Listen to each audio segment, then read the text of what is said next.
अस्सलाम वालेकुम, मेरा नाम है नैयर अब्बास और आज हम बात करेंगे क्राउड रिडक्शन मेथड के बारे में। इस मेथड के बहुत सारे नाम हैं। For example Chomsky reduction method, triangulation method या फिर एलयूडी कंपोजिशन मेथड। इन सब मेथड में हमें एक ही फार्मूले को, एक ही पैटर्न को फॉलो करना है, मतलब ये सारे एक ही फार्मूले से ही होते हैं।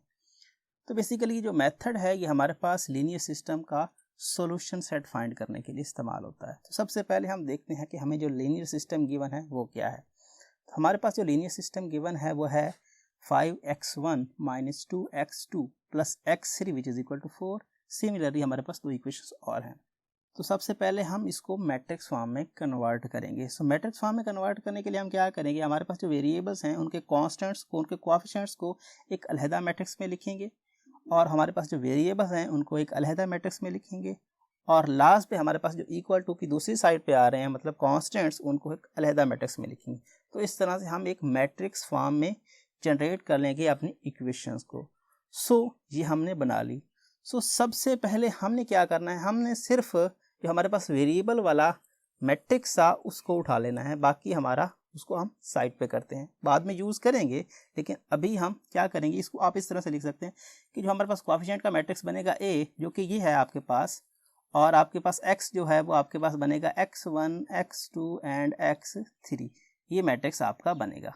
और जो आपके पास B बनेगा वो आपके पास ये जो कोएफिशिएंट्स आ रहे हैं जो आपको सेम मिल रहे हैं, मतलब जो कांस्टेंट्स आ रहे हैं इक्वल टू की दूसरी साइड पे, उसका मैट्रिक्स बनेगा, मतलब 4, 8 एंड 10 का। इसमें हम यूज़ करेंगे A की वैल्यू। A की वैल्यू हमने निकाल ली। A की वैल्यू जिस तरह से हमारे पास नाम से जाहिर है कि LU डिकम्पोजिशन मेथड, हम क्या करेंगे, हम इसको दो पार्ट्स में तकसीम कर लेंगे। मतलब ये हुआ कि हम एक मैट्रिक्स को दो मैट्रिक्स में तोड़ के लिख लेंगे। मतलब हम इस तरह से इसको लिखेंगे, L मतलब ये है कि आप लोअर ट्रायंगुलर मैट्रिक्स लिखेंगे और U मतलब ये है कि आप अपर ट्रायंगुलर मैट्रिक्स लिखेंगे। और आप मैट्रिक्स को इस तरह से तोड़ेंगे, आप यहाँ पर जो सेंटर वैल्यू है, मतलब यहाँ पर जिसको हम डायगोनल वैल्यूज़ बोलते हैं, डायगोनल वैल्यू आप एक में यूज़ करोगे। चाहे तो आप यहाँ पे यूज़ कर लो, चाहे तो आप यहाँ पे यूज़ कर लो। अगर आप डायगोनल वैल्यूज़ को L में यूज़ कर रहे हो आप यहाँ पर U में यूज़ नहीं करोगे, और अगर आप U में यूज़ कर रहे हो तो फिर आप L में 1 1 लिखोगे। इस तरह से हमने कर लिया, मतलब हमने जो डायगोनल वैल्यू थी वो L में यूज़ कर ली और U में हमने 1 1 लिख दिया। अगर हम U में यूज़ करते तो यहाँ पे हम 1 1 लिखते। सिंपल सी बात है, हम इनको मल्टीप्लाई करेंगे, मल्टीप्लाई करके हम इनकी वैल्यूज़ को कंपेयर करके निकालने की कोशिश करेंगे। मल्टीप्लाई करने से हमें कुछ इस तरह से फॉर्म मिलती है, मतलब ये आपके पास जो दूसरी साइड थी वो तो एग्जैक्टली सेम रही और वो L और U आपस में मल्टीप्लाई होकर कुछ इस तरह से आ गया। ये दोनों मैट्रिक्स इक्वल मैट्रिक्स हैं, तो इक्वल मैट्रिक्स होने का मतलब है उनकी हर एलिमेंट जो है वो आपस में इक्वल है। इसका मतलब ये है कि L11 5 है, L21 7 है और L31 3 है। सबसे पहले तो हमने ये वैल्यू काउंट कर ली। अब हमने इन वैल्यूज़ की मदद से बाकी वैल्यूज़ को कैलकुलेट करना है। ज़रा गौर करें तो हमारे पास जो वैल्यू है वो है 1 1 2 1 एंड 3 1। यहाँ पर अगर हम गौर करें तो यहाँ पर जो वैल्यू यूज़ हो रही है वो है L11 एंड U12।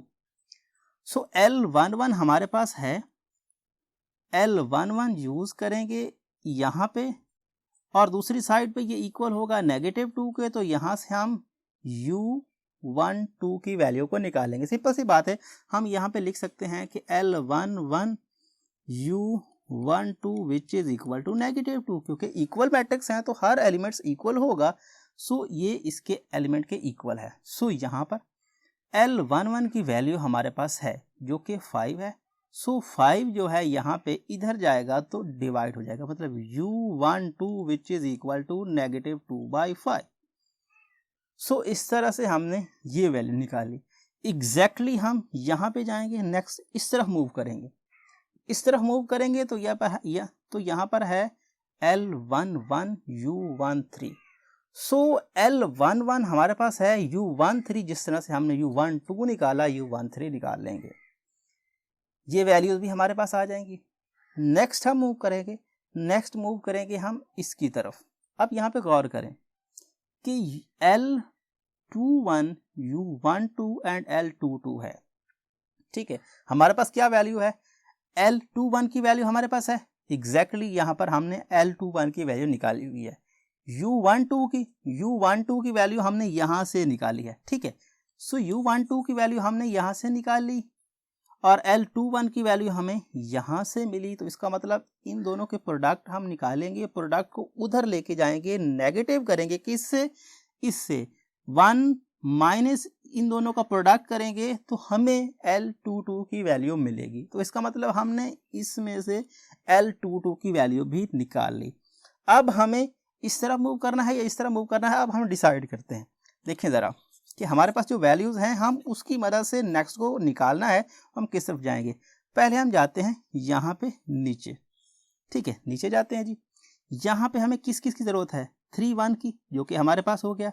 1 2 U12 हमने यहाँ से निकाला। ठीक है, उसके बाद L32, सो L32 हम इन दोनों को प्रोडक्ट करके यहाँ पर 7 में से सब्ट्रैक्ट करके निकाल सकते हैं। तो इसका मतलब यहाँ पे पॉसिबल है कि हम इधर आ जाएं तो हम नेक्स्ट वैल्यू निकाल सकते हैं। देखते हैं कि क्या हम इधर जाएं तो वैल्यू निकाल सकते हैं। यहाँ पे देखें L21 हमारे पास है एग्जैक्टली, L21 हमारे पास पहले से है। U13 भी हमारे पास पहले से है। L22 हमने यहाँ से निकाल लिया। सो U23 हम निकाल सकते हैं। ठीक है, तो इसका मतलब आप चाहे इस तरफ चले जाएं चाहे इस तरफ चले जाएं, दोनों तरफ से आपको आंसर मिल सकता है, तो जैसा आपको ठीक लगे। सो ये यहाँ पर L32 हमने निकाल लिया और यहाँ पर हमने U23 निकाल लिया। इन सब की वैल्यूज़ को यूज़ करते हुए तो लास्ट पे आके हम यहाँ पे आए। सो L31 U13, L32 U23 और ये आपके पास लास्ट पे आएगा आपके पास L33। सो सब वैल्यूज़ को यूज़ करो और L33 की वैल्यू को यहाँ से निकाल लो। तो इसका मतलब ये हुआ कि हमने सारी वैल्यूज़ निकाली। अब यहाँ पे कैलकुलेशन हुई है, आप इस चीज़ को चेक कर सकते हो कि ये किस तरह से निकाला गया है। सबकी वैल्यूज़ हमारे पास थी, हमने सबसे पहले क्या किया, U12 की वैल्यू निकाली, फिर U13 की वैल्यू निकाली। ठीक है, उसके बाद हम नेक्स्ट मूव करते गए। जैसे जैसे हमें वैल्यूज़ मिलती गई हमने दूसरी साइड पे पुट करना स्टार्ट की और वैल्यूज़ को फाइंड करना स्टार्ट किया। सो इस तरह से हमने सभी वैल्यूज़ को निकाल लिया। सो सभी वैल्यूज़ को निकाल लिया। अब हमारे पास जो इक्वेशन स्टार्ट में बनी थी वो क्या थी, हमारे पास एक मैट्रिक्स था। हमने जो मैट्रिक्स फॉर्म बनाया था वो A था और X था और लास्ट पे B था। इस तरह से हमने अपनी इक्वेशन मतलब लीनियर सिस्टम को इस तरह से हमने कन्वर्ट किया था। सो ये है। तो हम क्या करते हैं, हमने A को कहा है कि भाई L और U की फॉर्म में, तो इसका मतलब ये हुआ कि L और U cross X which is equal to B, exactly ये हो गया। सो ये फॉर्म बनी। अब हमारे पास L की वैल्यूज़ भी हैं, U की वैल्यूज़ भी हैं, B की वैल्यूज़ भी हैं और X की वैल्यूज़ नहीं है।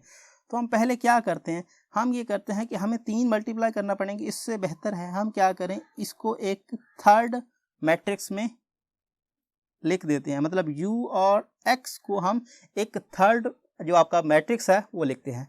लेट करते हैं कि भाई U और X जो है ये किसी थर्ड जो आपके पास मैट्रिक्स है उसके इक्वल है। सो आप लिखते हो कि U और X का product which is equal to Z है।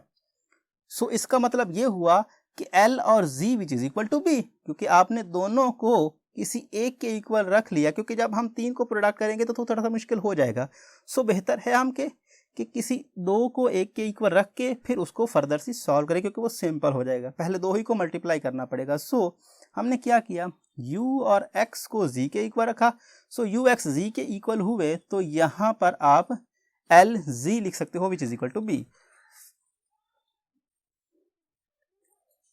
सो Z को आप जिस तरह से सेट करोगे, जिस तरह से आपने अपने वेरिएबल्स को सेट किया था, मतलब आपने वेरिएबल का सेट लिया था X1 X2 and X3, exactly यहाँ पर भी लोगे Z1 Z2 एंड Z3 और मल्टीप्लाई करोगे और मल्टीप्लाई करने के बाद कंपेयर करने के बाद आपको आंसर मिल जाएगा। अब देखें ज़रा, आपका जो यहाँ पे L था वो ये है, Z आपका ये है और आपका B ये है।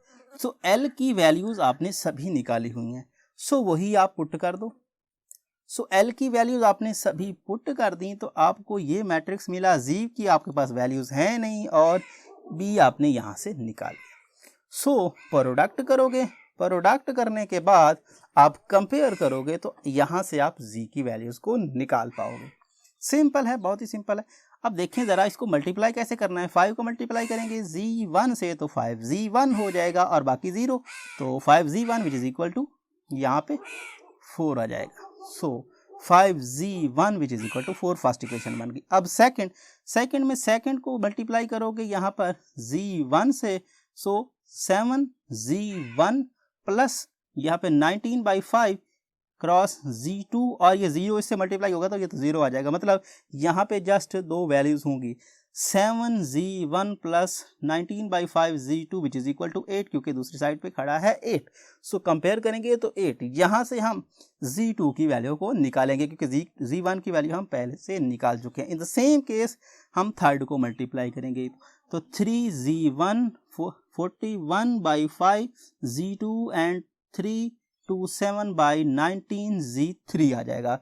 अब यहाँ से हम Z3 की वैल्यू को निकालेंगे। सो Z3 की वैल्यू को हमने निकाल लिया तो इसका मतलब ये हुआ कि हमने सभी वैल्यूज़ को निकाल लिया जो हमारे पास Z की वैल्यू थी। तो अब आते हैं हम कहाँ पे, जहाँ पर हमने Z को किसी के इक्वल रखा था। वो कौन से मैट्रिक्स थे, वो U और X मैट्रिक्स थे जिसको हमने Z के इक्वल रखा था। सो U ये इस तरह से होगा, ठीक है, मतलब U हमने ये निकाला U12 U13, सो ये सारी वैल्यूज़। सो U12 की वैल्यू भी हमारे पास है, U13 की वैल्यू भी हमारे पास है, U23 की भी वैल्यू है। सो इन सब की वैल्यूज़ हमारे पास हैं, हम पुट कर देंगे। Z1 Z2 और Z3 की वैल्यूज़ भी हमने निकाल ली हैं। एग्जैक्टली जिस तरह से हमने पिछला स्टेप किया वही स्टेप हम यहाँ पे दोहराएंगे। वहाँ पे हमने Z1 की वैल्यूज़ को निकाला, यहाँ से हम X1 की वैल्यूज़ को निकालेंगे। सो X1 X2 और X3 की वैल्यू को निकालेंगे। सिंपल है, आप मल्टीप्लाई करोगे इसको इससे तो X1 प्लस यहाँ पे इसकी वैल्यू जो आएगी U12 की, आप यहाँ पे नीचे आ जाएंगे, वैल्यू लिखी होगी। सो वैल्यूज़ हमने यहाँ पे लिख ली। अब हम मल्टीप्लाई करते हैं। सो यहाँ पर 0 है, इसका मतलब यहाँ में गलत है, यहाँ पर 1 होना चाहिए था। 1 के बाद U11 की वैल्यू, U12 की वैल्यू, U13 की वैल्यू एंड U यहाँ पे आ जाएगा 23 की वैल्यू। सो U23 की वैल्यू, यहाँ पर ये वैल्यूज़ पुट कर दी। अब मल्टीप्लाई किया, फिर कंपेयर किया। अब देखें, अब पहले हमारे पास जो इक्वेशन बनेगी वो इक्वेशन बनेगी X1 प्लस या फिर नेगेटिव लिख दें -2/5 X2 और प्लस 1 और 5 X3। नेक्स्ट इक्वेशन बनेगी आपके पास, यहाँ पर 0 X1 से मल्टीप्लाई होगा तो वहाँ तो X1 तो रहेगा नहीं, X2 और -32/19 X3। और थर्ड इक्वेशन बनेगी आपके पास X, यहाँ पे ये देखें ये भी 0, ये भी 0 और ये 1 और X3। So X3 which is equal to this, क्योंकि ये आपके पास लास्ट है तो X3 which is equal to 327। So ये वैल्यू, तो इसका मतलब X3 की वैल्यू आपके पास ये आ गई। अब हम ये इक्वेशन यूज़ करेंगे। इस इक्वेशन को यूज़ करने के बाद हम क्या वैल्यू फाइंड कर पाएंगे, यहाँ से हम X2 की वैल्यू को फाइंड कर पाएंगे। X3 की वैल्यू को यूज़ करेंगे और X2 की वैल्यू को हमने यहाँ पे निकाल लेंगे। X2 की वैल्यू हमने यहाँ पे निकाली। अब हम फर्स्ट इक्वेशन पे जाएंगे। फर्स्ट इक्वेशन को सॉल्व करके हम यहाँ से X1 की वैल्यू को भी निकाल लेंगे। सो X1 की वैल्यू को निकालने के बाद हमने तीनों की वैल्यूज निकाल ली। सो यही हमारा रिक्वायर्ड सॉल्यूशन है। अगर आप ये चाहते हो कि जो सॉल्यूशन आपने निकाला है वो सही है कि गलत है तो अपनी इक्वेशन में पुट कर दो। अगर इक्वल टू आ जाए, मतलब राइट हैंड साइड और लेफ्ट हैंड साइड इक्वल आ जाए, तो फिर आपने सॉल्यूशन जो निकाला है वो सही है, वरना गलत है।